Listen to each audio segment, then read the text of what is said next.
What up, dudes? Welcome on in. Good first night, man. Two really good football games. Depending on who you cheer for, obviously, some will be a little bit more upset than others, man. But it's fun to get a Friday night game now. Two Friday night games. Actually, a bunch of Friday night games. Really quick, Brent. Nobody's going to pay attention to Jalen Daniels doing his thing again, like putting up stupid numbers. Kansas Wagner, is gonna, but yes. It's Wagner, but putting up silly numbers. Two bad opponents, but big numbers. But I think Auburn, man, I don't think Auburn fans give a rat's arse. They don't care if it was sloppy because they did what they needed to do last year. In last couple of years they've been inventing ways to lose. But if I'm an Auburn fan, man, I'm excited about my quarterback. And what we told you this summer, what we knew about him, Brent, really held true. Like, the dude's physical. He's not afraid to run the football. He's fast. He's got great athletic ability, man. He did a great job tonight. And specifically, I thought he might have been in trouble because first possession, dude, run, Ugly. no yards for Auburn 3 and offense. out. Second possession, a slant to Coleman, who's 6'3", a bad Way miss. Third down sack, and you're like, uh-oh, poor Auburn. And then they go 96 yards, back-to-back touchdown possessions. Brent, 130 yards on the ground, and just grounded and pounded and physically, wore Baylor out.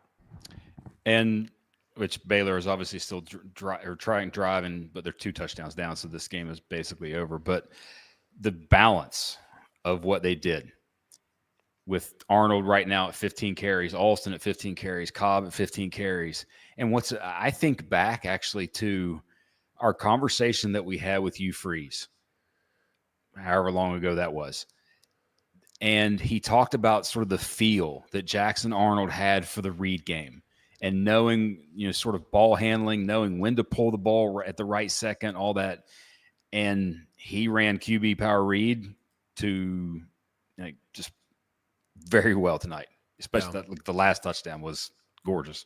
There wasn't a lot of variation to their offense, and if I'm Auburn too, it felt very easy, it felt very simple.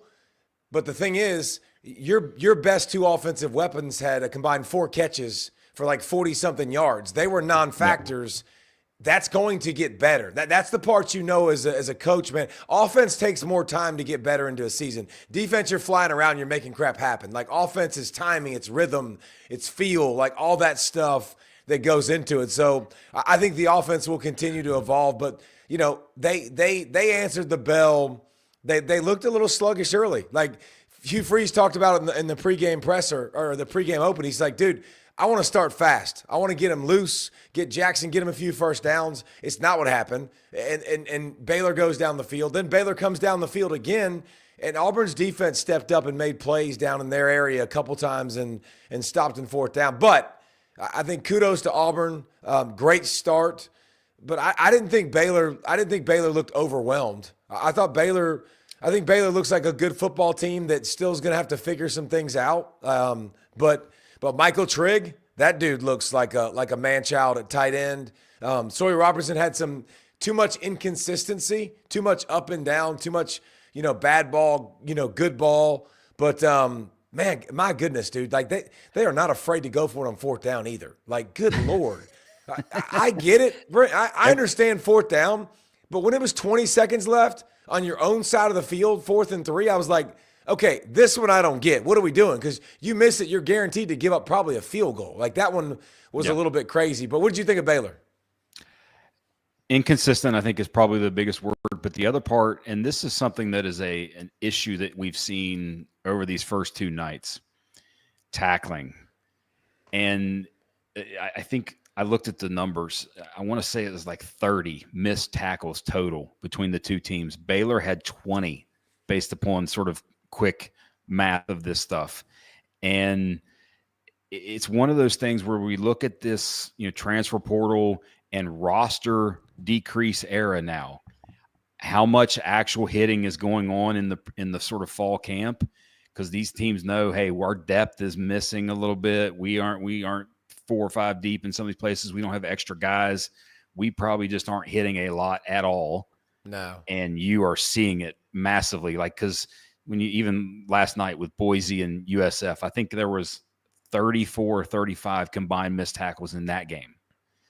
So like that's the biggest thing that I see. But Auburn, though, offensive line, and I one of the coolest things I think from a scheme standpoint with how it worked out with Auburn, with Arnold specifically, is he's running the play action game and giving it a very quick read. And then by running. Quick, you mean like 0.2 seconds and then he gone. Almost, it's literally looks like a draw. Every play. Like it really works like a draw. And like old school I formation, drop back pass, hand the draw off kind of stuff. It's like Coach said, hey, listen, make your first read. If it's not there, pull the ball down and go take off and run. And here's the thing, Brent, that's not going to work against better teams down the road. It's not going to work. Like, they're going to have to continue to grow and morph. But I think this is what Auburn has to look like early in the season to get wins. Like, don't try to fool yourself. Don't try to be something you aren't. Special teams obviously comes up big too.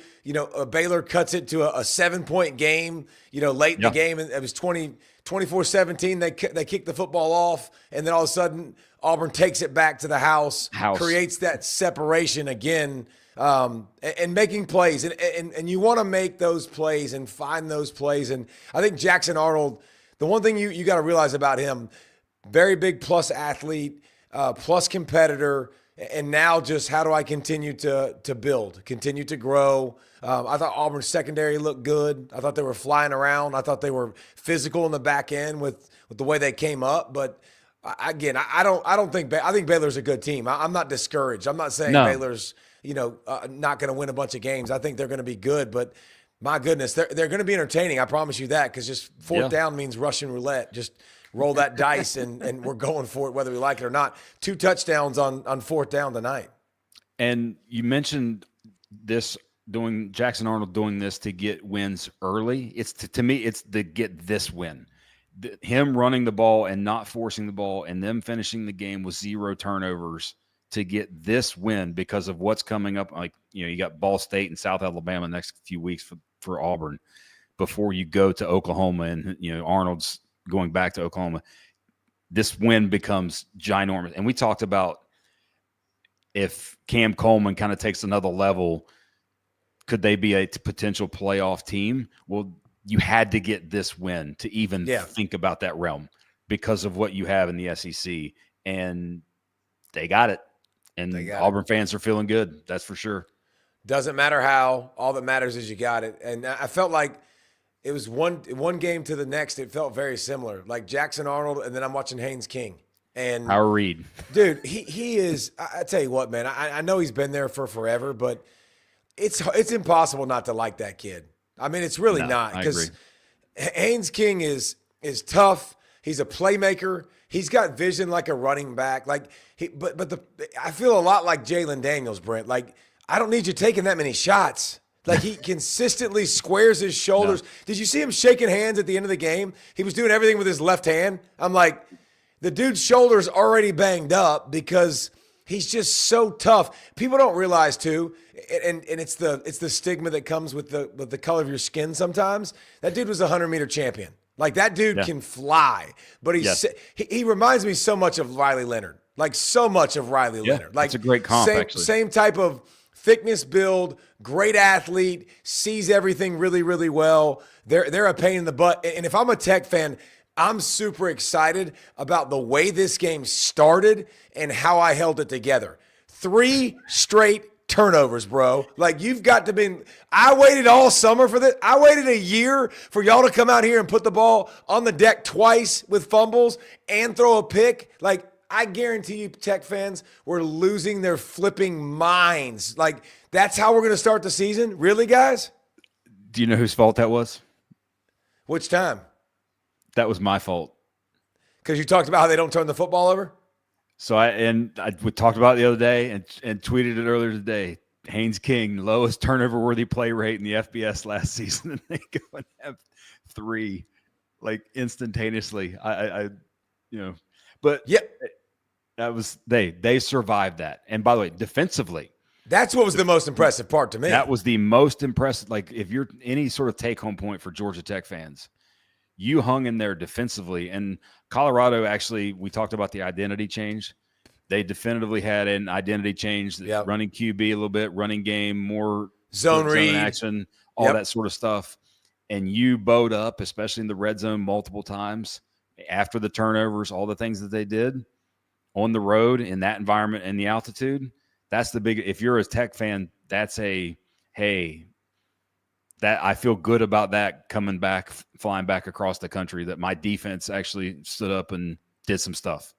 Yeah, I mean, the fact that you didn't get down 17-0, 21-0 right away when you're turning the football over is a good sign. And here's another thing with Tech, man. Like, this is their fourth DC in 4 years. So it's been like it's a turnstile. It's been so much turnover, and then you've watched the offense the past couple years, and you're like, if the defense takes a step, they're going to be in the right direction. They're going to be really great because they'll be balanced on both sides of the football. They had a lot of penalties. They were kind of sloppy tonight, Tech, and obviously with the turnovers. But not many times you lose a turnover battle that bad and you go to somebody else's place and you get the dub. That shows you how good you are. Caden Salter was okay. You know what I like about him? He's talented. He's talented. He's big. He's strong. He has a good feel for evading people. The zone read run game became better. He had a rushing touchdown. He scrambled to throw for another touchdown like that was on him. But I tell you what, they got to keep running the football, but he's got to make those easy throws. Too many throws where he's on the run or moving a little bit, and he's missing guys that are walking in for a touchdown, or it's a third down conversion, and it's a big play to move the sticks. Like, if I'm watching this Colorado team, their defense played pretty dang good. Obviously broke late, but I think just the offense and Salter completing those easy passes when they're available, because he buys time well, he scrambles well, he runs well. They ran the football better than they have the last several years since Deion's been there. But I didn't leave thinking Colorado was a bum. I thought they were pretty good. I think that's the thing for me watching them play is like, hey, they might get a Utah, a BYU, an Arizona State, and might get them and catch them where they're feeling good about themselves, and you just have a good night, that kind of thing, especially at home.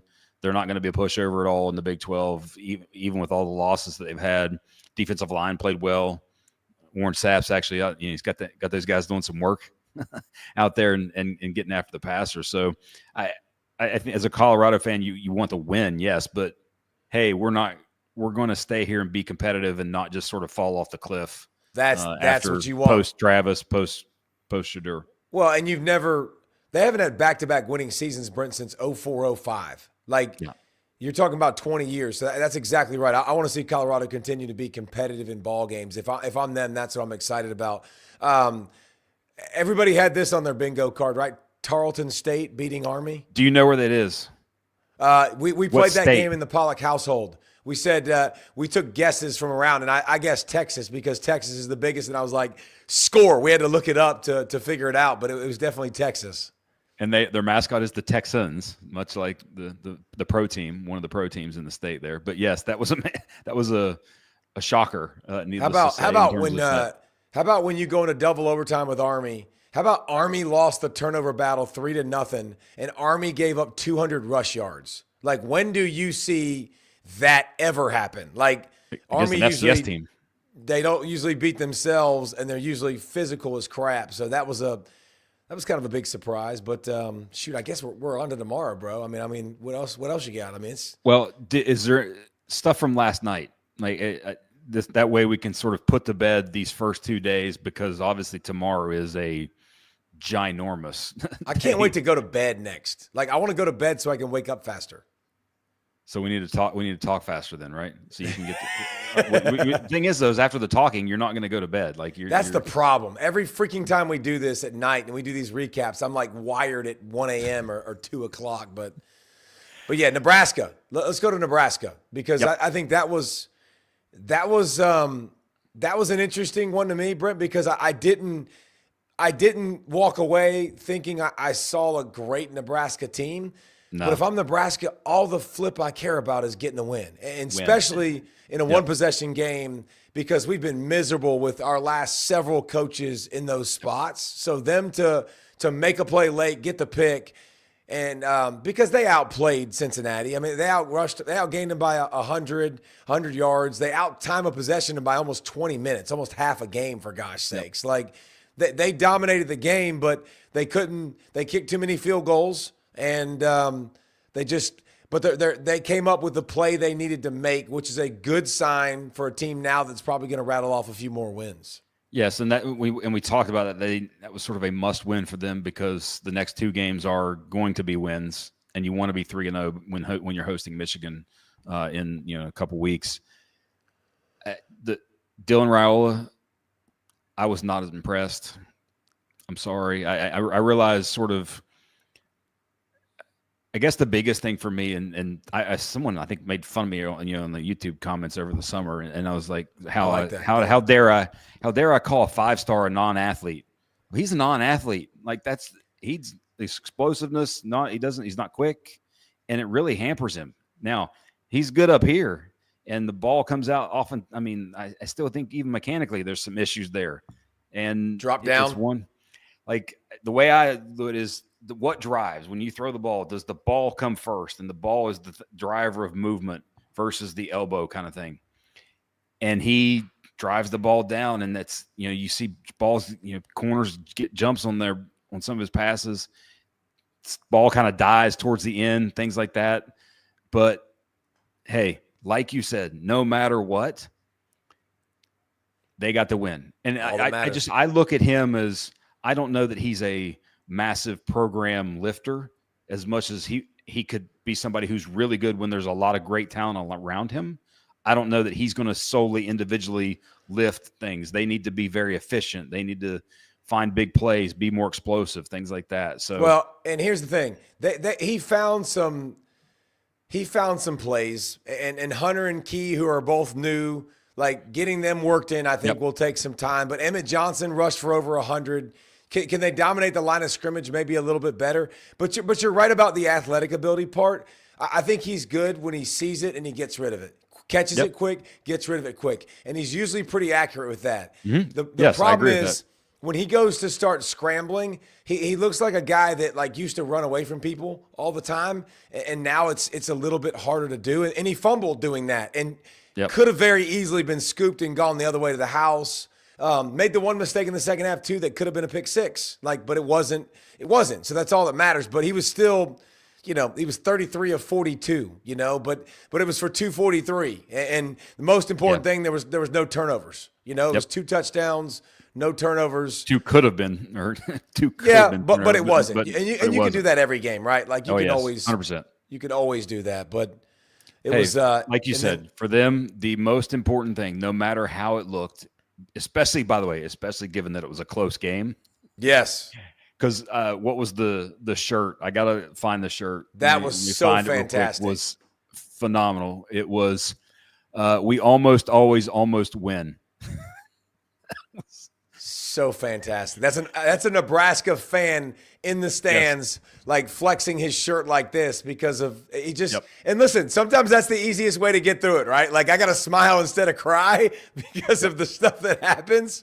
But heck yeah, that's a great builder too. Early in the year, That's gorgeous. You don't care. Like, listen, there is so many championship teams that win sloppy games early. That just look ugly, that don't look like they're going to be competitive, and they find a way to continue to put it together and get better. Yep. So all you want to do is win. Now, Boise didn't do that.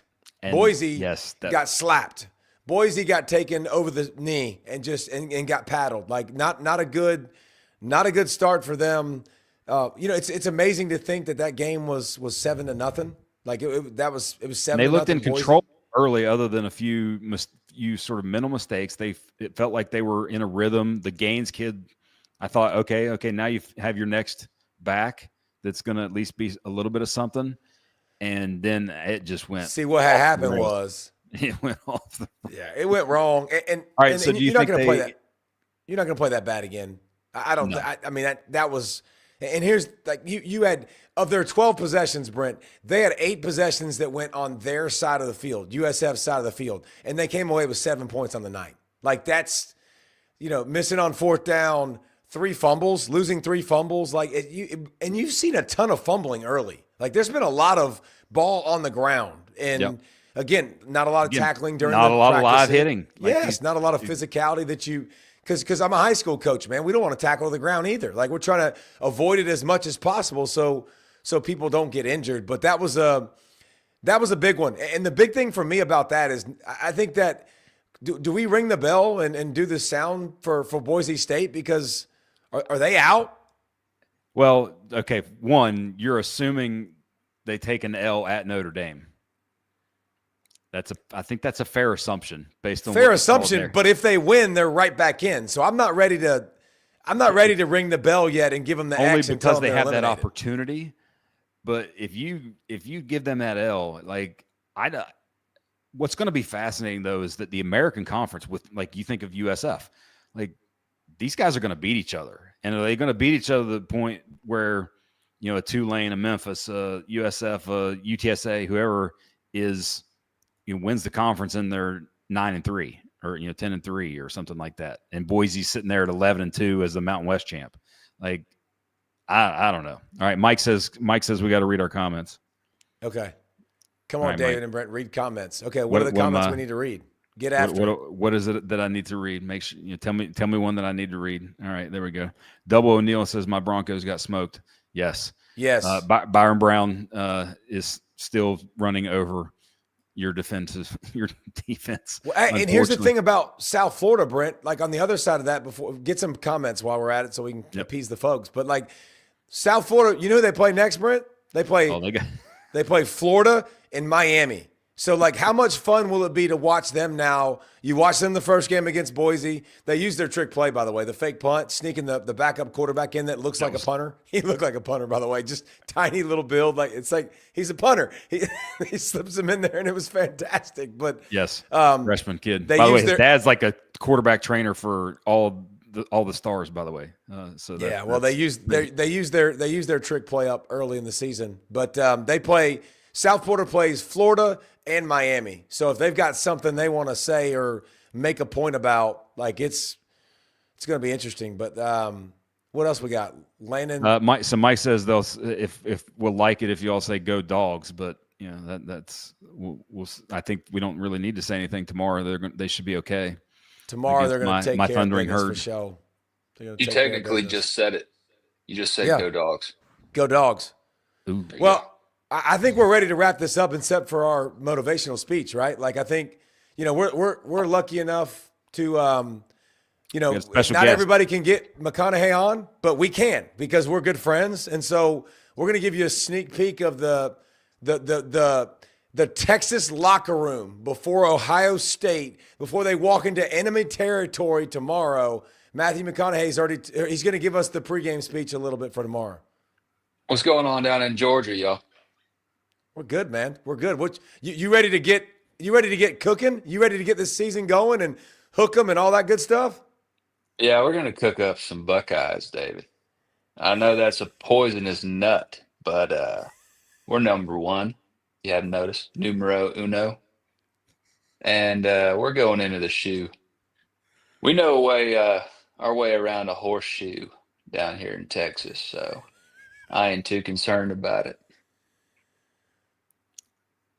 So what's the hey, I'm going to fire up the horns with this sort of one phrase, one line. What's your go-to prior to a football game?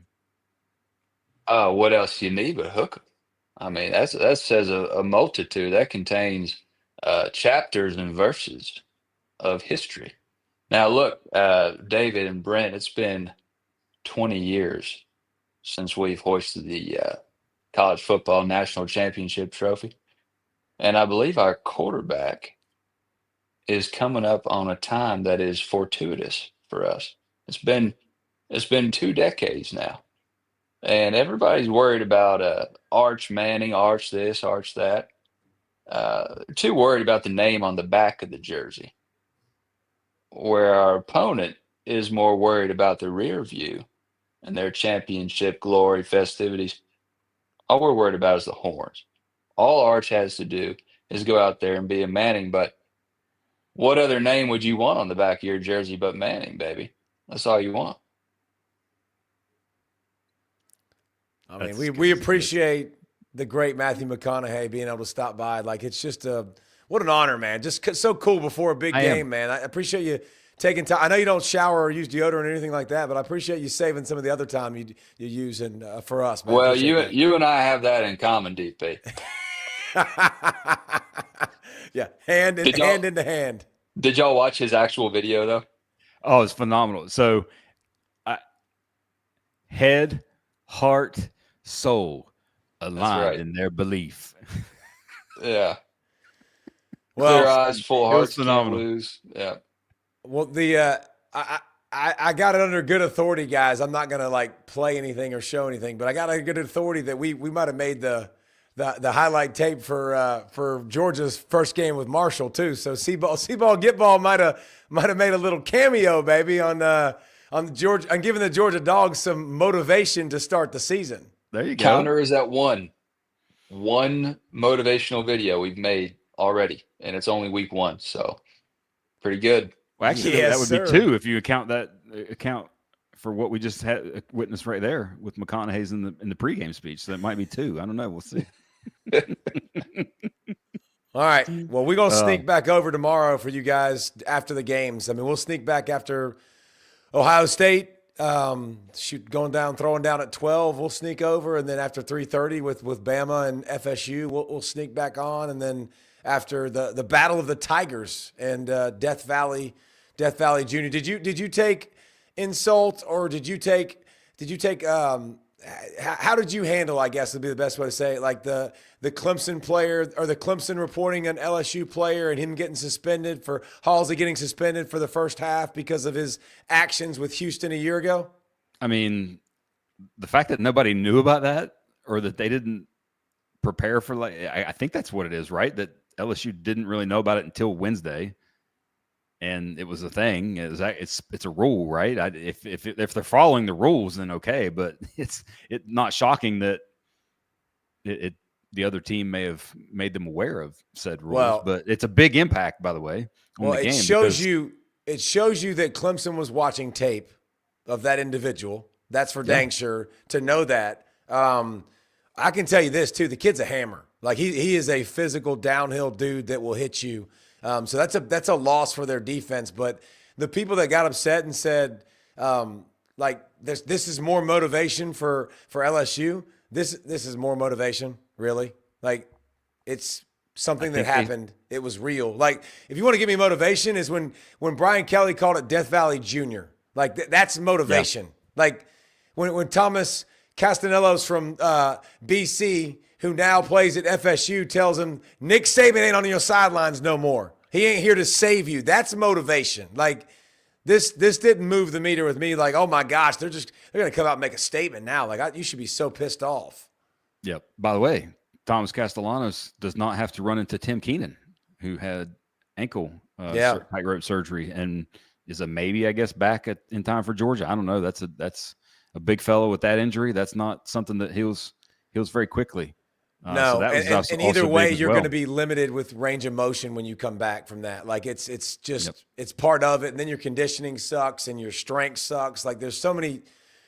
You can only get in the pool so much and try to condition, But this is the time of the year, man. Once we start playing and getting really close to getting dialed in, the injuries start coming, and some of that, man, you just can't control. That's why they're not tackling, Brent. It's exactly why they're not tackling. So, yep. All right, last thing.